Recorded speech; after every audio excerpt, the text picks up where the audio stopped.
My name is Kermit Washington, and a lot of my friends have been telling me that I really need to show exactly what I do in Africa for the past 22 years. It started in 1994 and it's been going strong ever since. Right now we have 50 kids that we take care of. We sponsor for school. We built a clinic. We have a food distribution program. And this is just a little bit of stuff that we're going to show you what we've been doing for 22 years. Well, the foundation started when Pete Newell, who ran the Big Man's Camp, wanted me to try him for the league again. And I had been out the league for 2 years. But he had the camp, which is a Big Man's Camp, which was a very famous camp. And he says, Kermit, try it out again. I said, well, I don't think my body can take it. So he called up the Portland Trailblazers and said, Kermit can still play. So the Portland Trailblazers gave me a call and I tried out for the team again. But I had talked to the owner, Larry Weinberg, who was the owner, and I told him if I can make the team, since the Portland Trailblazers fans were always so good to all of us, I said I want to donate my salary to a charity, which is called the Six Man Foundation Charity. And that's how the foundation began, going back, trying out for the team, and saying I would donate all of the money to the charity. Now this is David Halberstam, and when I was with the Blazers, I tried out for the Blazers. What happened is that they were doing a book on the Blazers called The Breaks of the Game, and he's a Pulitzer Prize winner. And he was going out to dinner with Phil Knight, the co-founder of Nike, and he says, Kermit, go with me. I said, okay, I'll go with you. So we go out to dinner, and I meet Phil Knight, and he's very interested in what I was doing with the charity. So he was donating basically thousands of pairs of shoes to the inner city kids for doing well academically in school. So this is the beginning of how the charity started, with him and Phil Knight and going back for the team. But I didn't make the team because my body gave way, so I wasn't able to make the team. But through this way, by meeting Phil Knight, the charity really got started. Now, for me not making the team, and I said we started the charity, the Six Man Foundation, helping people in Portland. But in 1994, my daughter comes to me and she says, look what's happening on the news in Rwanda, which is Africa. And she says, Dad, I think you could do something. You need to do something about what's happening over there in Africa with all these people dying. I said, okay, what I'll do, I'll call and donate some money to a charity. That's when I called the different ones, Red Cross, I don't know the other charities that I did. But when I got to Northwest Medical Teams, which was in Portland, a person answered the phone, and it was a live person, and I donated money. And then they convinced me, which was Ron Post, of going with them to Rwanda. Not just something I thought of very quickly, but I said, I guess I'll go. And so that was the beginning of my trip because of my daughter. And I told her, you're probably gonna get me killed, but we're gonna go. So after deciding to go to Rwanda with Northwest Medical Teams, I had to get my shots. I had to get about all these shots in my thighs, which hurt a great deal. And as I'm getting the shots, the doctor said, when are you leaving? I said, I'm leaving in a couple of days. And he says, well, I hate to tell you this, they won't be any good. The shots won't be effective till you come back. I said, well, thank you very much. So I got on a plane from Portland, flew to Minneapolis, from Minneapolis to London, England, where I met all the different doctors and nurses that were going, and they were incredible people. I mean, here you are paying for themselves, going to a place where you could die very quickly over there in a situation with so many people in such distress. Well, we fly from London to Nairobi, Kenya, with all of our supplies, medicines and equipment. Then we catch a plane, and we catch a plane from Nairobi, Kenya, to Entebbe, Uganda. So you're looking at a picture of the airport, Entebbe, Uganda. But there was nobody there at the airport except military people. Nobody there but military people. Then we didn't know how we would get from Entebbe, Uganda to Rwanda or Goma, Zaire. So we were there for a day. There's no place to eat. At least they have a bathroom, no place to lay down or rest. But we finally jumped onto a Canadian Red Cross team that said they would take us. They helped us put all the equipment on plane. We land in Goma, Zaire, which I had never heard of before, at 4 a.m. in the morning. And this group of military guys helped us. drove us to the place we were staying, and we were staying with a group called ADRA, Adventist Relief Agency. And it was like 8 of us to a room, 8 doctors to a room, and I'm not a doctor. And I kind of smiled because I'm the only one that didn't have a mosquito net. And you don't know what's going on over there. And so I wouldn't let the doctors open up the windows. And it was hot and hot and everything. Bathrooms outside. But right outside where we were staying, that's where the big road was, where everybody was walking. All these refugees were walking. All the people were dying. They were laid there to rest or in the blanket. You couldn't dig a hole for them. So the French would come by and pick up the bodies and bury them in mass graves. So I got to Goma, Zaire, which is right outside Rwanda. It's about 90 miles, I think, or something like that. We were driving down the street and you see all of these bodies laying on the side of the road, and all these people are very, very poor because they were thrown out of their houses, told to get whatever they get very quickly or die.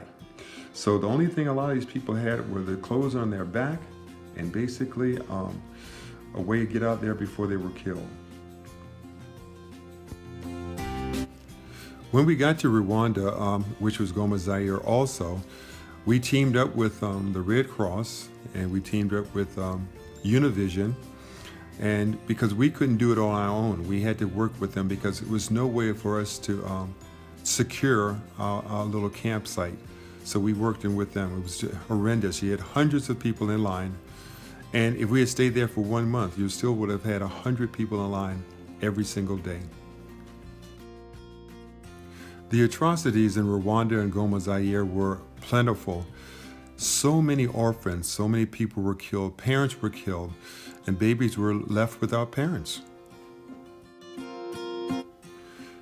It's awful, the atrocities, as I was saying. You had bodies for hundreds of miles that were trying to get out of Rwanda, going to Goma, Zaire, and they died along the way, and they couldn't even be buried. They were wrapped up in blankets and left on the side of the road, and what would happen then is basically the French would come up and do mass graves. Well, these are pictures of the young kids that you would see after being homeless and without parents. A lot of them parents have been killed. This is what they look like. These are young kids that are searching for food, seed, or anything else to eat. This is Camp Magumga. This is in Zaire, where 300,000 people were. This is when I was in Kibera. We had a clinic there, and we were working with a young lady, that young girl that has scabies, and that's along with Jeannie. This is Dr. Sam Richards, who basically has gone with me about 10 times to Nairobi, Kenya, working in the clinics that we run over there. Wonderful doctor. This is a view from the clinic in Kawangware, where we have the clinic. And you have about 200,000 people who pass by this clinic every single day going to work. And so we've moved the clinic there, and it's been getting a lot of people. This is Dr. Sam, who traveled with me about 10 times to Nairobi, Kenya, along with his daughter. That's a picture of Florence, who runs the clinic, who we built the clinic for. And it was 2 years ago they came there, and Dr. Sam sees about 100 people every single day when he goes. This is Dr. Sam from the United States in Oregon, who traveled with me about 6 times to help.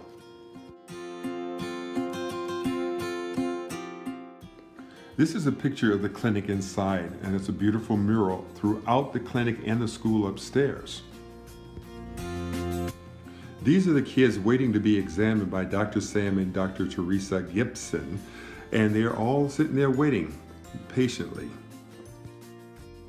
This is a clinic in Kawangware where we have our clinic and our school. The school is upstairs, and downstairs is the clinic. We got this for Florence because basically her place was too small, and we were tired of moving around to different schools and different churches and being charged an exorbitant amount of money to rent their place.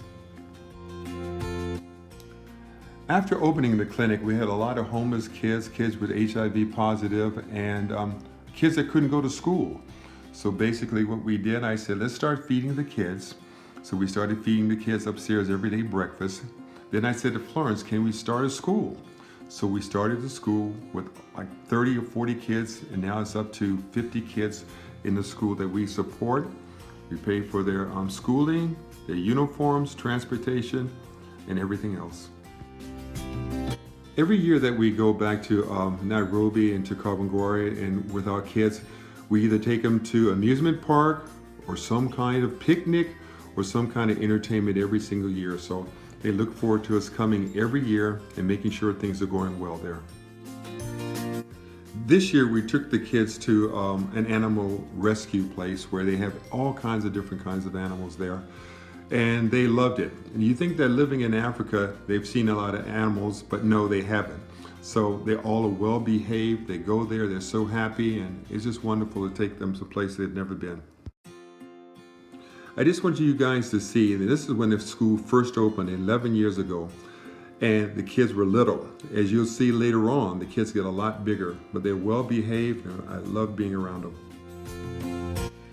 Here are the kids getting ready to go into some kind of activity. I think this was an animal situation or getting ready for the picnic. I don't remember what it was, but you see how well they're behaved, and you can't tell the difference between the boys and the girls, and I couldn't either, because most of their hair has been shaved because they're afraid of getting scabies or ringworms or something like that. So you can only tell by the different colors of their t-shirts. If it's yellow, it's women. Here they are leaving the clinic, and that's the school and the clinic. Remember, the school is upstairs from the clinic, and they're getting ready to get on the bus. I don't know if they're going for a picnic or whatever, but you see that they have the sodas and they have all the food that we get on the bus, getting ready to go on the bus for a picnic. Here are the kids in school. They're getting ready to learn a lesson. They were taught very well by the teachers that we had there.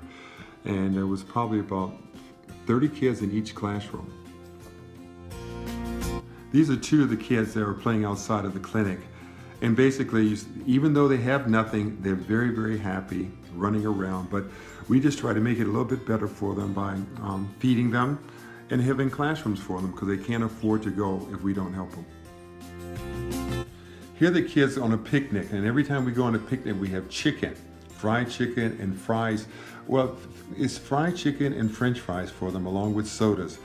The only time they get chicken is when I come there and we take them on a picnic or we have a certain activity. In Africa, chicken is the most expensive meat. And even though you watch them, here they are getting their sodas and stuff like that, to them it's like Christmas. And this is, you see them watching sometimes, you'll see them having ice cream. This is the first time they've ever had ice cream in their lives. Also, when we take them, they have ice cream, we play games, they run around, just getting away from the slums. They're just so happy to be away from just the dirt, the situation, everything like that. It's wonderful. Here's a picture of a little girl named Teresa, who I adopted the whole family. She has 6 brothers and sisters. And she would come to school with her brother when she was 3 years old, and she was too young to come to our school. All her clothes were oversized, they didn't fit, everything was falling off. So I just said, let me see if we can take care of her. So I've been taking care of that family for 2 years now. She looks very nice, nice clothes, everything now. The family's been moved, so they're doing really well, so I'm happy for them.